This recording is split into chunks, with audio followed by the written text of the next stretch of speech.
Hello दोस्तों, आप लोग कैसे हैं। देखिए, इस वीडियो में क्लास 12th का आर्ट्स बिहार बोर्ड के लिए सब्जेक्ट हिस्ट्री चैप्टर 2 का वेरी इंपॉर्टेंट क्वेश्चन को बताया जाएगा, जो एग्ज़ाम 2024 में आने वाले एग्ज़ाम के लिए वेरी इंपॉर्टेंट क्वेश्चन है ये सारे। चलिए इस वीडियो को शुरू करते हैं। इसमें कह रहा है फर्स्ट क्वेश्चन, सिकंदर की मृत्यु कहाँ हुई। तो देखिए, सिकंदर की मृत्यु बेबीलोन में हुई। बेबीलोन। सिकंदर की मृत्यु कब हुई? तो 323 ईसा पूर्व। 323 ईसा पूर्व में। अब देखिए, ये सिकंदर मकदूनिया का शासक था। और सिकंदर का जन्म कब हुआ? जन्म 365 ईसा पूर्व। 365 ईसा पूर्व। इसके पिता का नाम फिलिप द्वितीय था। पिता फिलिप द्वितीय। और सिकंदर झेलम नदी के किनारे पंजाब के राजा पोरस को पराजित किया था। मध्य प्रदेश स्थित सांची के स्तूप का निर्माण किस मौर्य शासक ने करवाया? तो देखिए, अशोक करवाया था। अशोक। इसके पिता का नाम बिंदुसार था। बिंदुसार अशोक के पिता का नाम। अशोक एक युद्ध लड़ा था, कलिंग युद्ध। कलिंग युद्ध। तो ये अशोक कलिंग युद्ध कब लड़ा था? तो यह अशोक कलिंग युद्ध 261 ईसा पूर्व में लड़ा था। अंतिम मौर्य सम्राट कौन था? तो अंतिम मौर्य सम्राट बृहद्रथ था। अंतिम मौर्य सम्राट बृहद्रथ।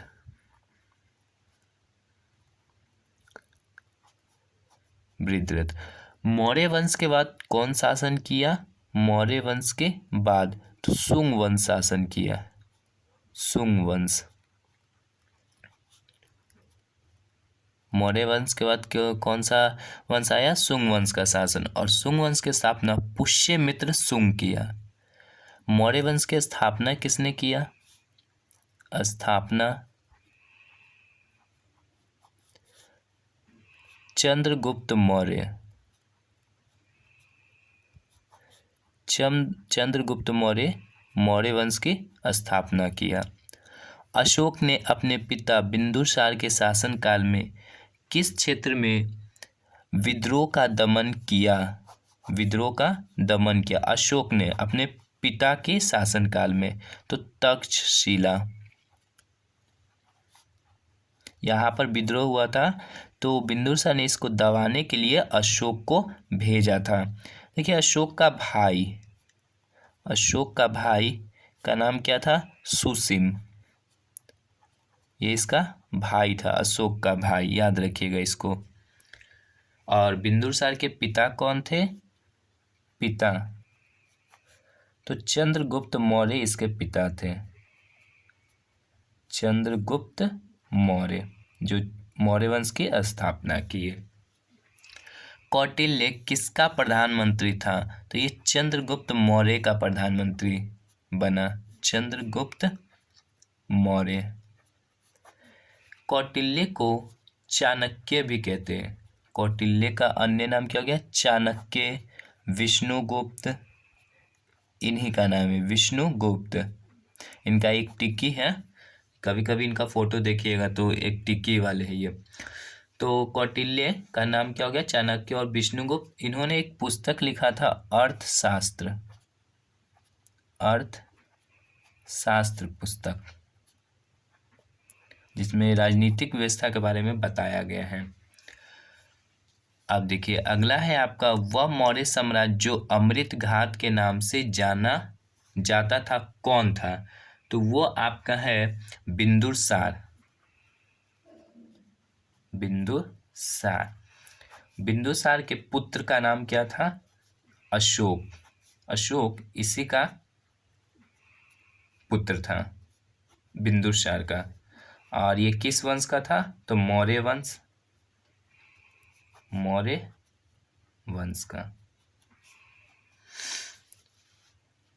चलिए अगला है आपका क्वेश्चन। क्या कह रहा है? कनिष्क का राज्याभिषेक कब हुआ? मतलब कनिष्क गद्दी पर कब बैठा? तो 78 ईस्वी। 78 ईस्वी। और ये कनिष्क किस वंश का था? कुषाण वंश का। कुषाण वंश। कनिष्क का राजवैद्य कौन था, यानी डॉक्टर? तो चरक था। चरक इसी के दरबार में था, कनिष्क के दरबार में। नालंदा विश्वविद्यालय की स्थापना किसके शासनकाल में की गई थी? तो कुमारगुप्त। कुमार गुप्त के शासनकाल में। कहेगा नालंदा विश्वविद्यालय को नष्ट किसने किया? नष्ट तो बख्तियार खिलजी। बख्तियार खिलजी। श्रीनगर की स्थापना किसने किया? तो देखिए श्रीनगर की स्थापना अशोक किया। श्रीनगर की स्थापना अशोक। और इसके पिता कौन थे? तो इसके पिता बिंदुसार थे। बिंदुसार। अशोक किस वंश का था? मौर्य वंश। बिंबिसार मगध पर कितने वर्ष शासन किया? 52 वर्ष। बिंबिसार हर्यक वंश का संस्थापक था। हर्य वंश की स्थापना कौन किया? बिंबिसार। महात्मा बुद्ध की सेवा में किसने अपना राजवैद्य जीवक को भेजा? देखिए तो क्या कह रहा है क्वेश्चन? महात्मा बुद्ध की सेवा में किसने अपना राजवैद्य जीवक को भेजा? तो बिंबिसार। बिंबिसार ने अपने राजवैद्य जीवक को कहाँ भेजा? महात्मा बुद्ध की सेवा में। प्रथम बौद्ध संगीति का आयोजन किसके शासन काल में हुआ? तो प्रथम बौद्ध संगीति अजातशत्रु के शासनकाल में हुआ था। अजातशत्रु। देखिए अजातशत्रु को कुनिक भी कहा जाता है। कुनिक। अजातशत्रु को कुनिक भी कहा जाता है। और इसके पिता थे बिंबिसार। पिता कौन थे? बिंबिसार। अजातशत्रु किस वंश का था? हर्यक वंश। हर्यक वंश का था। और प्रथम बौद्ध संगीति कहाँ हुआ? तो राजगृह में। स्थान राजगृह। प्रथम बौद्ध संगीति कहाँ हुआ? राजगृह। और इसका अध्यक्ष कौन था? अध्यक्ष तो महाकश्यप। महाकश्यप गुरु थे प्रथम बौद्ध संगीति में। आगे क्या कह रहा है? उदयन का पिता कौन था? देखिए उदयन का पिता अजातशत्रु था। अजातशत्रु। हर्यक वंश भारतीय इतिहास में और किस नाम से जाना जाता है? तो प्रीतिहंता वंश।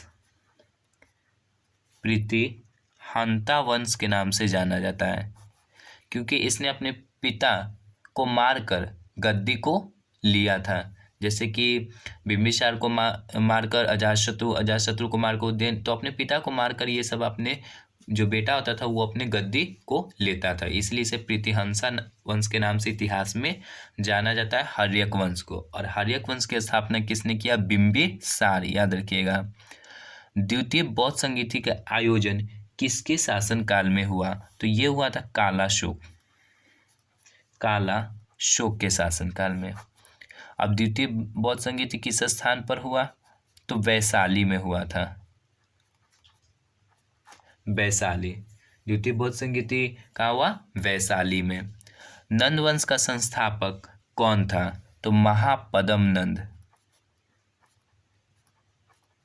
महापद्म नंद नंद वंश की स्थापना किया था। और इसका अंतिम शासक की बात की जाए कि अंतिम शासक कौन था, तो धनानंद था। धनानंद। नंद वंश के बाद किस वंश का शासन आरंभ हुआ मगध पर? तो मौर्य वंश। नंद वंश के बाद किसका शासन शुरू हुआ मगध पर? मौर्य वंश का। नंद वंश का अंतिम शासक कौन था? तो धनानंद। धनानंद नंद वंश का अंतिम शासक था। सिकंदर के पिता का नाम क्या था? तो फिलिप द्वितीय। फिलिप द्वितीय सिकंदर के पिता थे। और सिकंदर का निधन कहाँ हुआ? बेबीलोन में।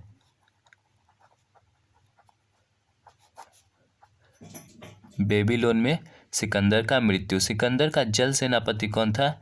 निरियाकस। सिकंदर का जल सेनापति कौन था? निरियाकस। और सिकंदर का एक प्रिय घोड़ा था जिसका नाम प्रिय घोड़ा।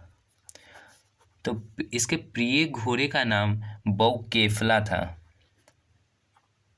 बौकेफला इसके प्रिय घोड़े का नाम था, सिकंदर के प्रिय घोड़े का। और सिकंदर का जन्म कब हुआ? तो सिकंदर का जन्म 365 ईसा पूर्व में हुआ। कब हुआ? 356 ईसा पूर्व जन्म। सॉरी मिस्टेक हो गया, जन्म 356 ईसा पूर्व। आप इस वीडियो को ध्यानपूर्वक देखें। ये वीडियो समाप्त हो गया। Thanks for watching my video दोस्तों।